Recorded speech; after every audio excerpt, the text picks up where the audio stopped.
back again.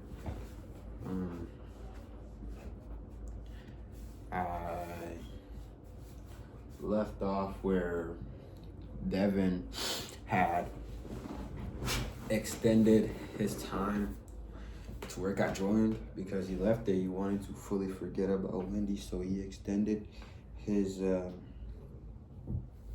working period at JOYLAND, his summer break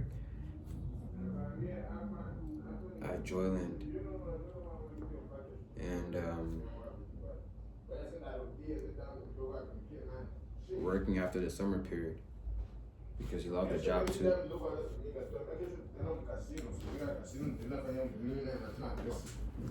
Hey, je vais calculer mettre pour somme. 20 minutes, 20 minutes, 20 minutes.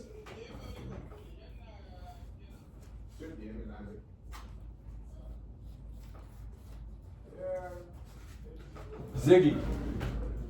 20 minutes.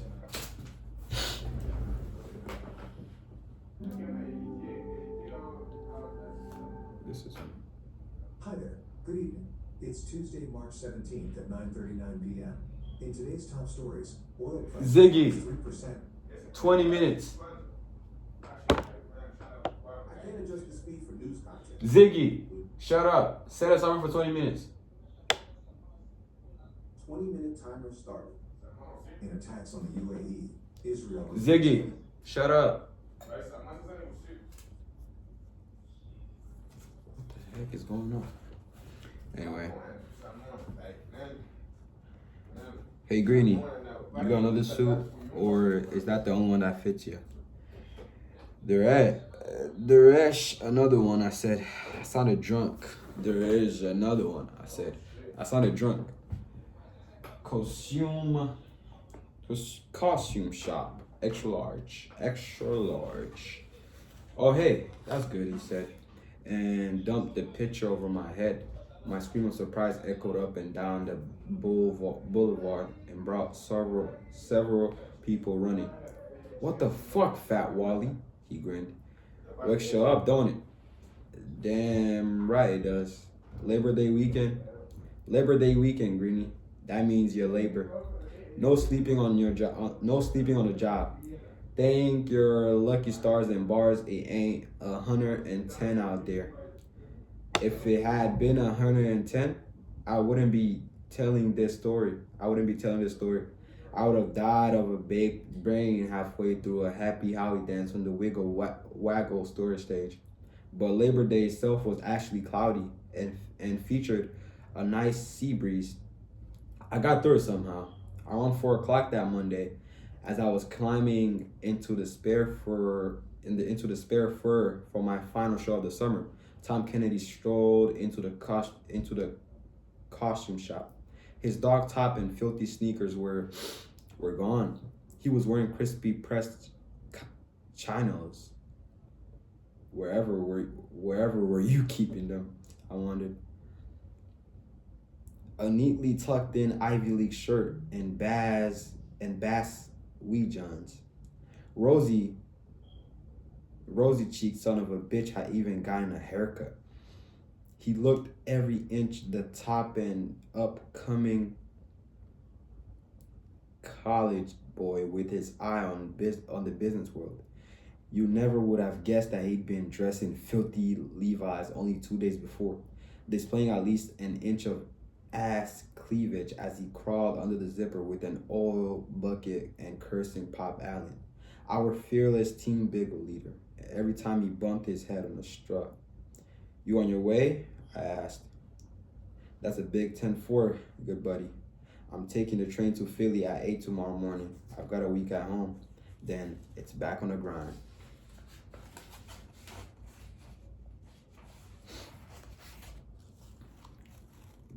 Good for you. Erin's got some stuff to finish up, but she's meeting me in Wilmington tonight. I booked us a room at a nice little bed and breakfast. I felt a dual throb of jealousy at that. Good deal. She's the real thing, he said.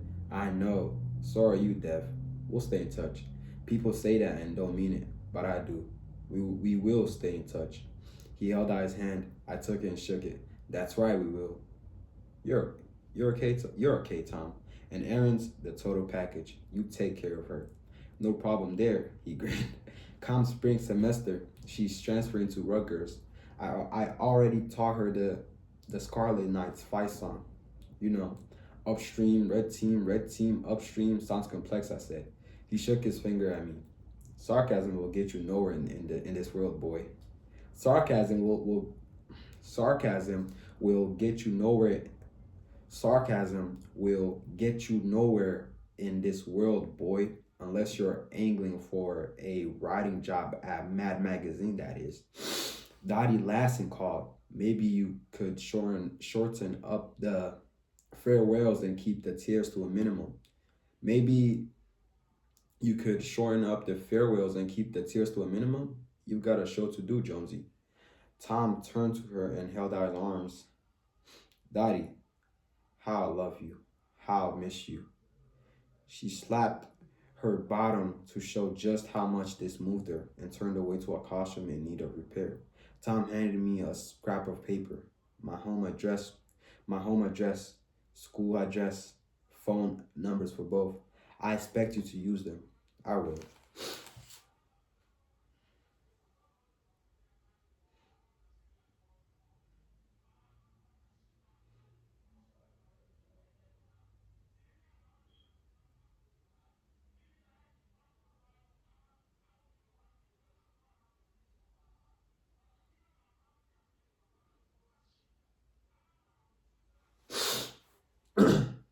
You're really going to give up a year you could spend drinking? You're really going to give up a year you could spend drinking beer and getting laid to scrap paint here at Joyland? Yup. Are you crazy? I considered this. Probably a little, but getting better. I was sweaty and his clothes were clean, but he gave me a brief hug just the same. Then he headed for the door, pausing to give Dottie a kiss on one wrinkled cheek. She couldn't cuss at him. Her mouth was full of pins at the time, but she shooed him away with the flap of her hand. At the door, he turned back to me. You want some advice, Dev? Stay away from. He finished with the head jerk, and I knew well enough what he meant. Hard eyes. Then he was gone, probably thinking about his visit home, and Aaron, the car he hoped to buy, and Aaron, the upcoming school year, and Aaron, upstream, red team, upstream. Come spring semester, they could chant it together. Hell, they could chant it that very night if they wanted to, in Wilmington, in bed, together. There was no punch clock at the park. Our comings and goings were supervised by our team leaders. After my final turn as Howie on that first Monday in September, Pop Allen told me to bring in my time card. I've got another hour, I said. Nah, someone's waiting at the gate to walk you back. I knew who the someone had to be. It was hard to believe there was a soft spot in Pop's shriveled up raisin of a heart for anyone, but there was. And that summer, Miss Erin Cook owned it. You know the deal tomorrow.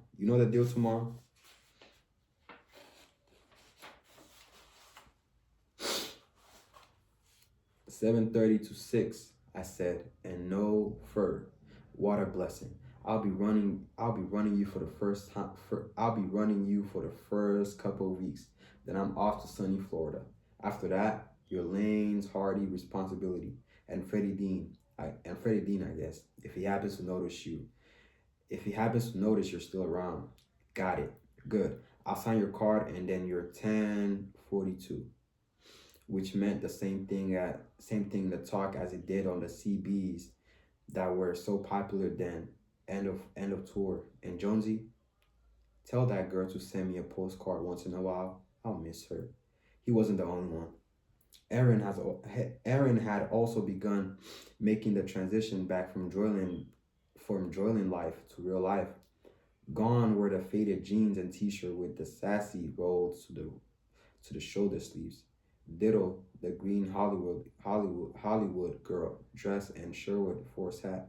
The girl standing in the scarlet shower in neon just outside the gate was wearing a silky blue sleeveless blouse tucked into a belted align skirt. Her hair was pinned back and she looked gorgeous. Walk me up Walk me up the beach, she said. I'll just have time to catch the bus to Wilmington. I'm meeting Tom.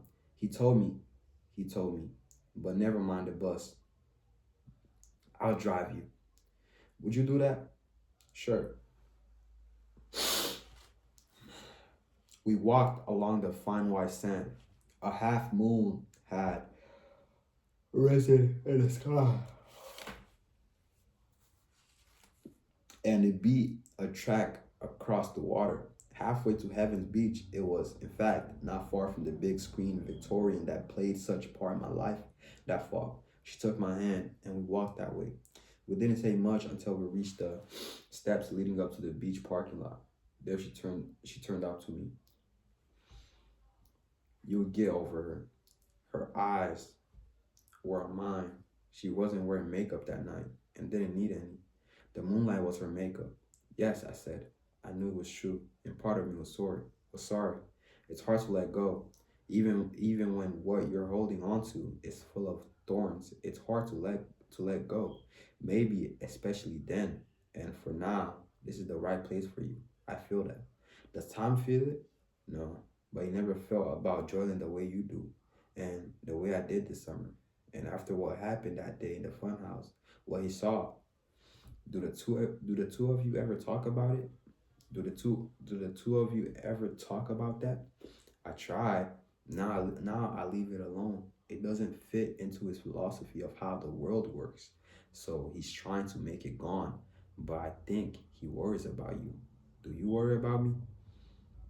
About you and the ghost of Linda Gray? About you and the ghost of Linda Gray? No.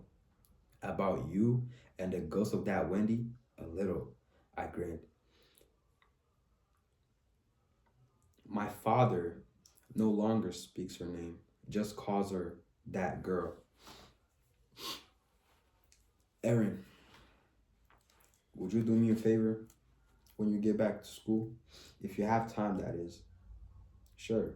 What is it? I told her. She asked if I would drop her at Wilmington bus station instead of taking her directly to the B&B Tom had booked. She said she'd rather take a taxi there. I started to protest that it was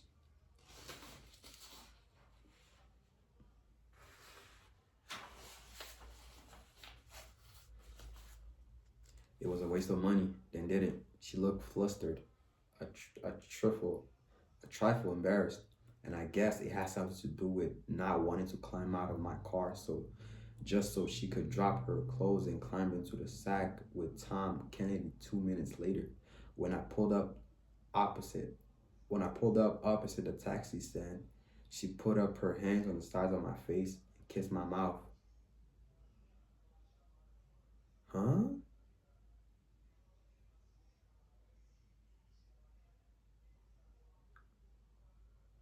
Huh?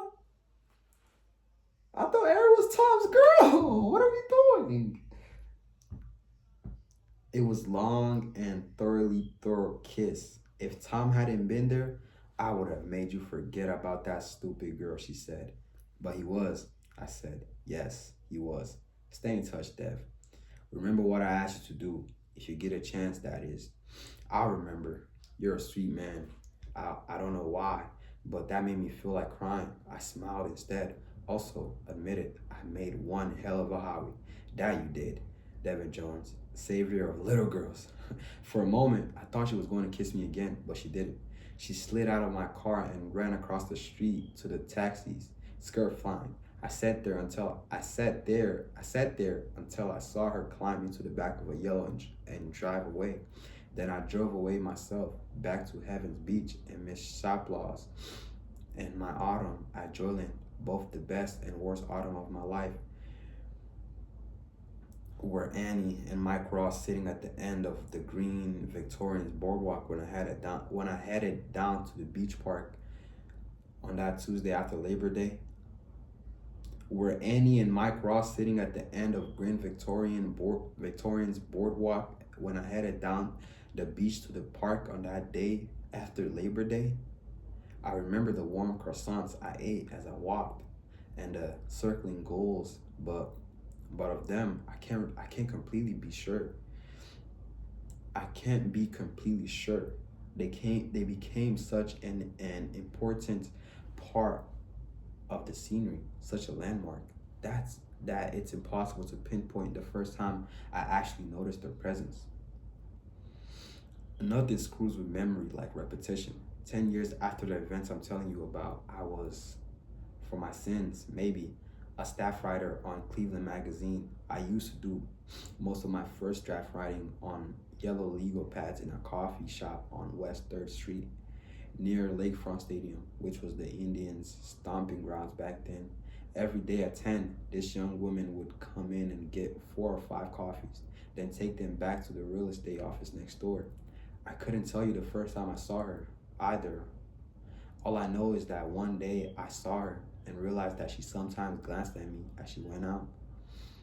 The day when I returned the glance, when the day came when I returned that glance, and when she smiled, I did too. 8 months later, we were married. Whoa. Dang. So Devin, so after 10 years, Devin got married. Aaron and Tom were a couple, but I guess Tom died a little bit later because he was sick.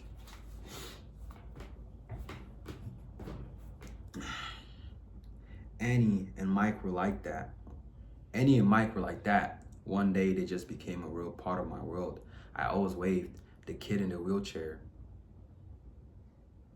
always waved back, and the dog sat watching me with his ears cocked and the wind ruffling his fur.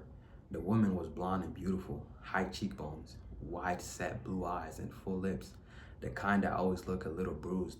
The boy in the wheelchair wore a wide socks cap that came down over his ears. He looked very sick. His smile was healthy enough. Though. Whether I was going or coming, he always flashed it. Once or twice, he even flashed me the peace sign, and I sent it right back.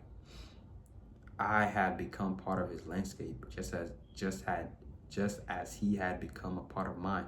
I think even Milo, the Jack Russell, came to recognize me as part of the landscape. Only Mom had held herself apart. Often when I passed, she never even looked up from whatever. She never even looked up from whatever book she was reading. When she did, she didn't wave, and she certainly never flashed the peace sign. Okay, what am I? What? I'm so confused.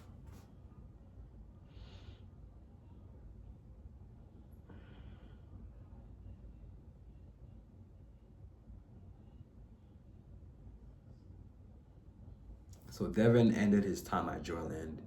So now, just when we transition to like later part of his life, and he's talking about how 10 years later, after the events that circulated, he got married, and talks about how he met his girl at a coffee shop and how they married 8 months later, and how they started connecting with each other off of a glance. And I don't know what he's talking about, Milo and Jack Russell and peace signs. I don't know, I'm confused.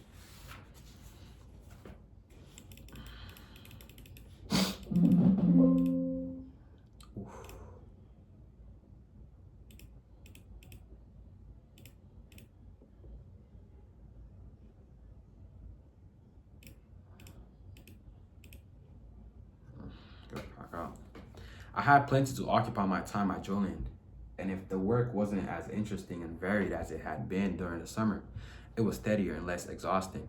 I even got a chance to reprise my award-winning role as Howie and to sing a few more choruses of Happy Birthday to You in the Waggle Village because Joyland was open to the public for the first 3 weekends in September. Our attendance was very down. Our attendance was very down though, and I didn't jock a single tips ride, not even the Carolina spin, which was second only to the merry-go-round as our most popular attraction. Up north in New England, most parks stay open weekends until Halloween. Fred Dean told me one day, we were sitting on a bench eating a nourishing, vitamin-rich lunch of chili burgers and pork rinds. Down south in Florida, they run year-round. We're in a kind of gray zone.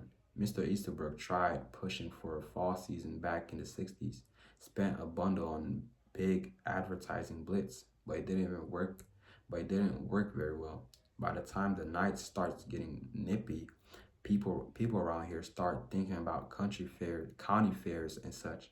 Also, a lot of our vets head south or out west for the winter. He looked down the empty, expensive Hound Dog way and sighed. This place gets kind of lonely this time of year. I like it, I said. This is a reminder. Sleep on time. This is a reminder.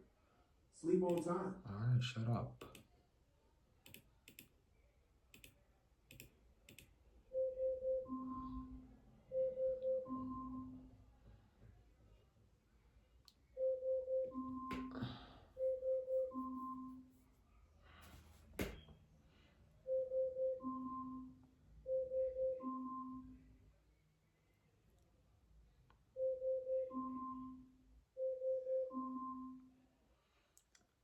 I like it, I said, and I did. This was my year to embrace loneliness. I sometimes went to the movies in Lumberton or Myrtle Beach with Miss Shoplaw and Tina Ackley, the librarian with the googly eyes. But I spent most evenings in my room rereading The Lord of the Rings and writing, Ziggy, stop. And writing letters to Aaron, Tom, and my dad. I also wrote a fair amount of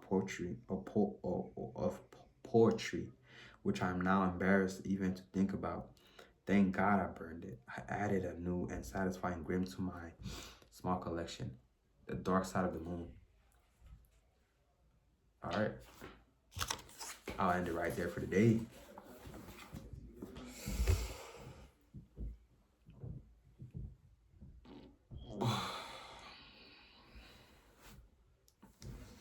So now it's slow at Joyland, and Devin is enjoying it, man. He's pursuing his extra hobbies of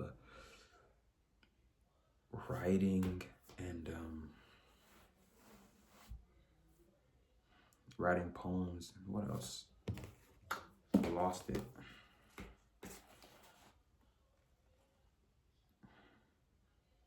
Writing letters to his close circle, like Aaron, Tom, and his dad, and poetry, and also going to the movies with Miss Shoplaw and Tina Ackley. Yeah, that'll be it for today.